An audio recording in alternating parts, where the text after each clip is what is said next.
It doesn't feel pity, or remorse, or fear, and it absolutely will not stop. Ever. Until you are dead. Welcome everyone to the latest comic industry news right here on Thinking Critical YouTube. I'm Wes, your host as always, and let's get into some of the topics. It's going to be a Marvel heavy show today. First thing we're going to cover is the update on the Quiet Council as far as the X-Men and who all the council members are and what factions that they're working in.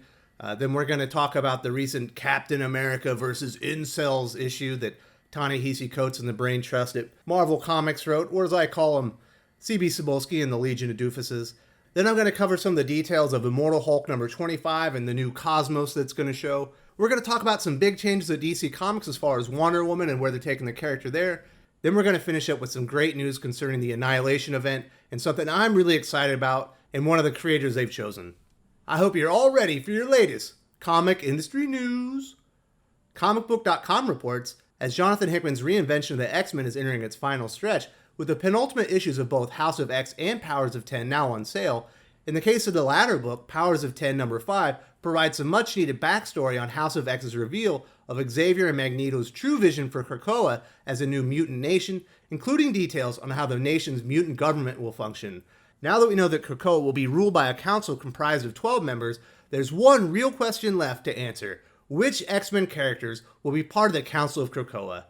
We could go through all sorts of speculative rundowns based on many X-Men characters that have now come to Krakoa. However, the answer to this question may actually have been revealed already by Marvel itself.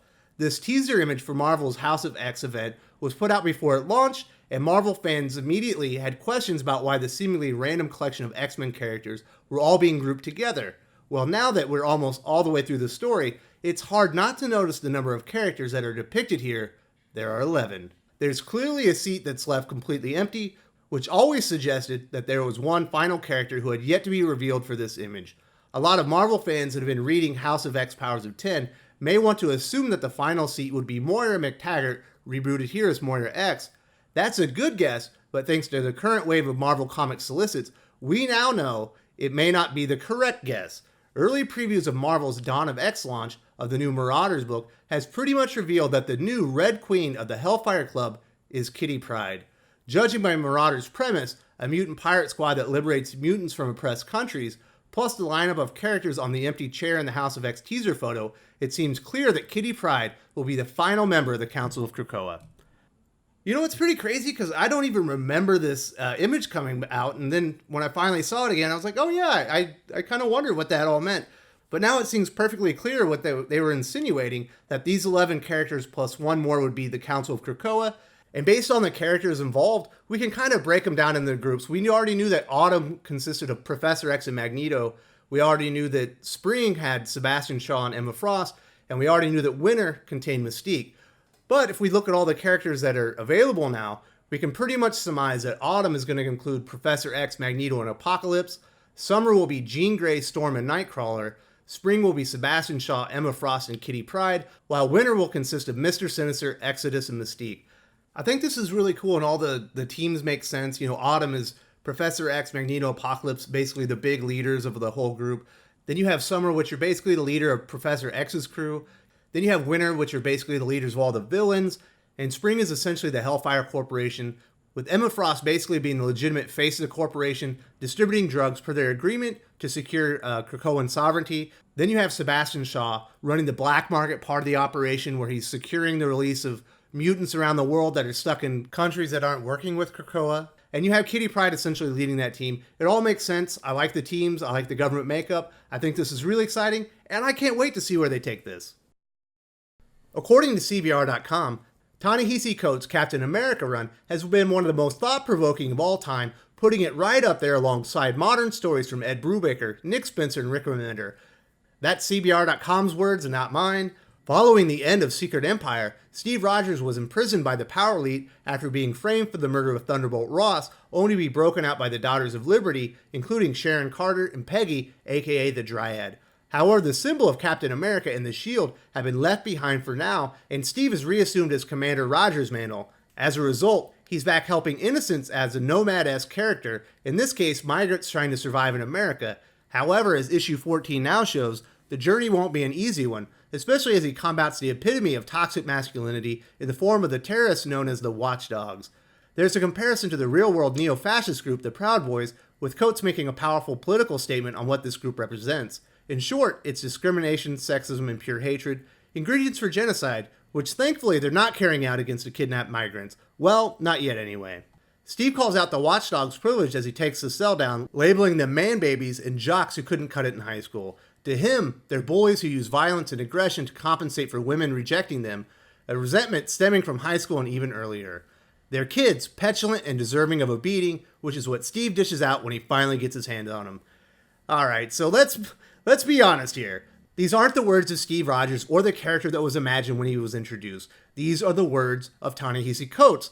And therein lies the problem with ta-Nehisi Coates at Marvel to begin with. 1, he doesn't really want to write a Captain America comic, and 2, he has no interest in actually entertaining comic book readers. So therefore, his only reason writing Captain America is to spew his own ideology and place his own words in the character's mouth. He's not doing anything to try and add to the legacy or lore of Captain America. He's only doing things for his own purpose. And readers see right through that, and that's a big reason why the character isn't selling right now. Because when people read Captain America, they know they're not reading a Captain America story. They're reading a ta-Nehisi Coates story, and the way he would act if he were actually a superhero. It's crazy that Marvel has all this momentum right now with Donny Cates on Absolute Carnage. You got Jonathan Hickman's X-Men, and they're just blowing up and readers are flocking to them because there's none of this crap in them. There's no personal ideology. They're not pushing political agendas. They're just making the best stories with the best characters and featuring them as they were intended.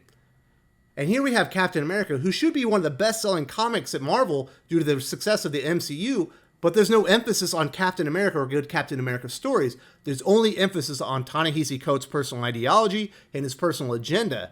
And that was a big reason people like myself and Doug Ernst all called this out when it was announced. I never for 1 second thought ta-Nehisi Coates would ever try to write a good Captain America story or even try to write a Captain America to begin with. I knew that he was going to change this, bastardize the character, and push through his own personal worldview and use the Captain America's mouth for his own.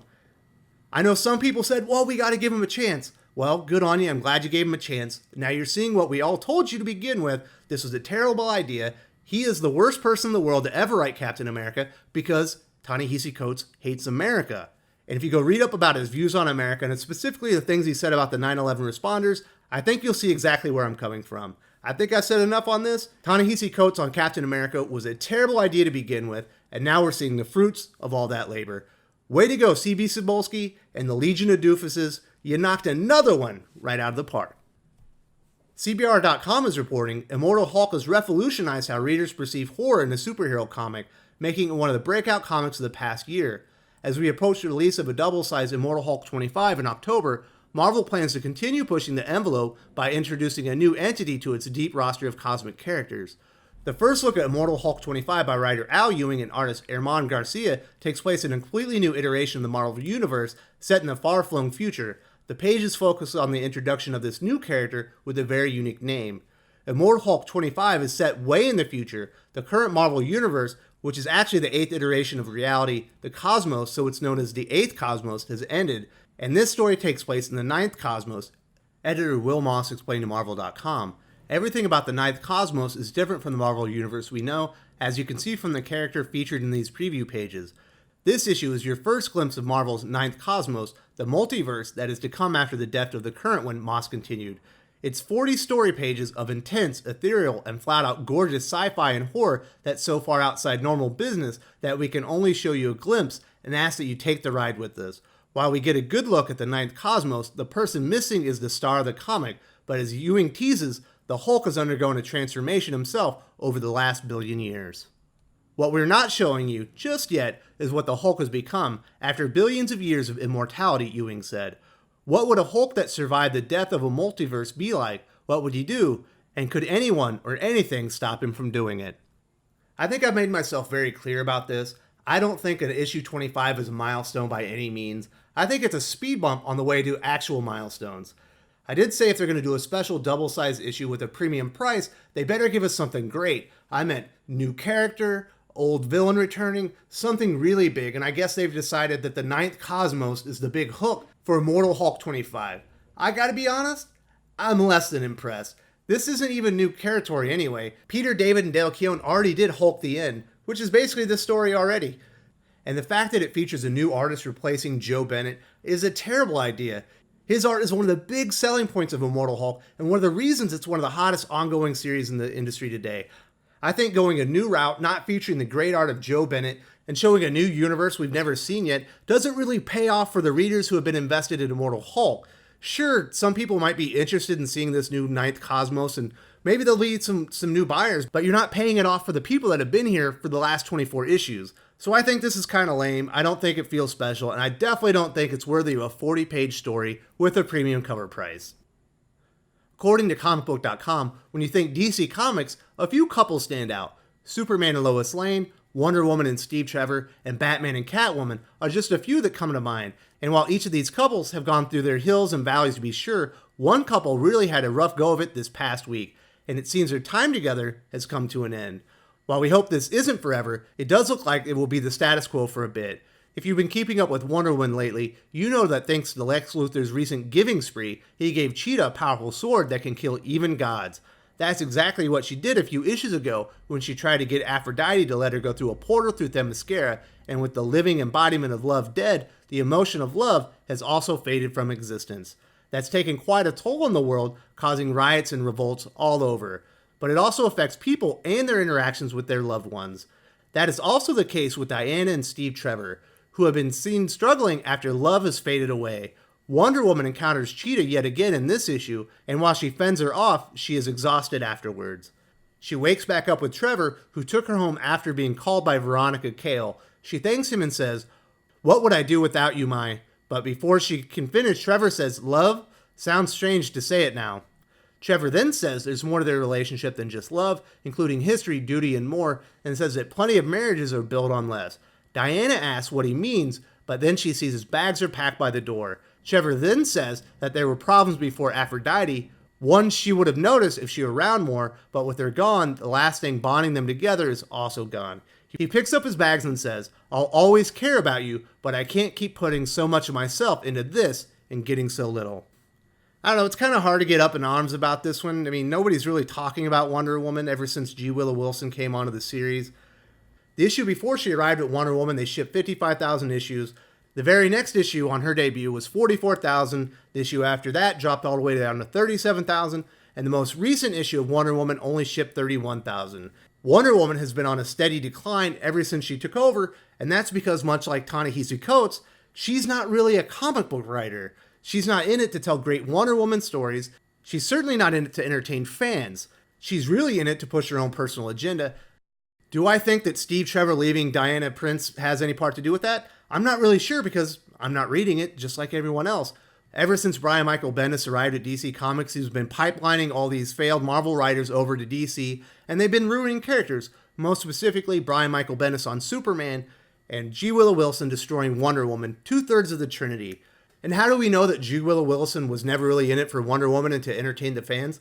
She's already announced she left the project because she got a better job offer. And you know what? I will say a lot of bad things about Kelly Sue DeConnick and her writing, but I never once ever questioned whether she actually likes comic books, and I actually think she wants to entertain fans. I'm glad that G. Willow Wilson is leaving Wonder Woman, and I'm sure she's left a lot of hard work for the next writer to do to clean up the series and once again elevate the sales to over 50,000 again. Which I don't even know if it's possible now. She might have done that much damage to the title's reputation already. DC might actually need a hard reboot on all their characters coming up, especially if you look at the Trinity and what Tom King, Brian Michael Bendis, and G. Willow Wilson have done to Batman, Superman, and Wonder Woman. Do I care that Steve Trevor left Diana Prince? Not in the least. Finally, CBR.com reports a new Annihilation is coming to the cosmic side of the Marvel Universe, and original Annihilation architect Dan Abnett is coming with it. Marvel Comics has announced Annihilation Scourge, a new cosmic crossover event made up of one-shots that bring together a team of superheroes to combat a threat from the negative zone. Bookended by two specials written by Matthew Rosenberg, December will also see the release of a Silver Surfer-centric one-shot written by Dan Abnett. This marks the writer's return to Marvel after he spent the past several years writing for DC Comics. Abnett previously co-wrote the original 2006 comic event Annihilation with Andy Lanning. Its 2007 sequel, Annihilation Conquest, introduced a modern incarnation of the Guardians of the Galaxy, inspiring the team's subsequent portrayal in the Marvel Cinematic Universe.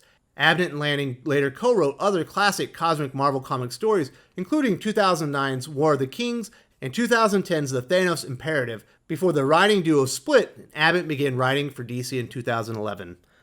This is great news. It really seems like Marvel Comics is putting an emphasis on bringing back some talented writers. Garth Ennis is about to start writing some Punisher. We got Jonathan Hickman on X-Men. And Dan Abnett jumping into Annihilation Scourge is a great idea. I don't understand why he's not the main architect. I mean, Matthew Rosenberg isn't all that good of a writer to begin with. Dan Abnett would have been a far better choice. But if this ends up with Dan Abnett as a successor to Donny Cates' Guardians of the Galaxy, I will be over the moon. I loved Guardians of the Galaxy, and Dan Abnett already had a great take on the characters, and I for one would be ecstatic to see him return so Donny Cates can move off the cosmic side of the universe and go fix some other things for Marvel Comics, while he keeps the Guardians of the Galaxy and maybe a few other cosmic characters elevated and in good standing while Marvel continues to right the ship. With all the bad stuff Marvel's currently doing, and they are doing a lot of bad stuff, the incoming event is not an event, it's a preview book. Besides that, there are too many events, and they have far too many writers like ta-Nehisi Coates and Nick Spencer and the like. But things are getting better. Dan Abnett is a great choice to bring back. He's awesome with cosmic characters. Great choice by C.B. Cebulski. I'm assuming the Legion of Doofuses, led by Tom Brevoort and Jordan White, had nothing to do with it. That basically wraps up today's comic industry news. It was a Marvel-heavy episode. We got some clarification on the full makeup of the Council of Krakoa and how things should be governed moving forward. Captain America is fighting incels and ta-Nehisi Coates can't exit the series fast enough. Immortal Hulk 25 is introducing Marvel's 9th Cosmos.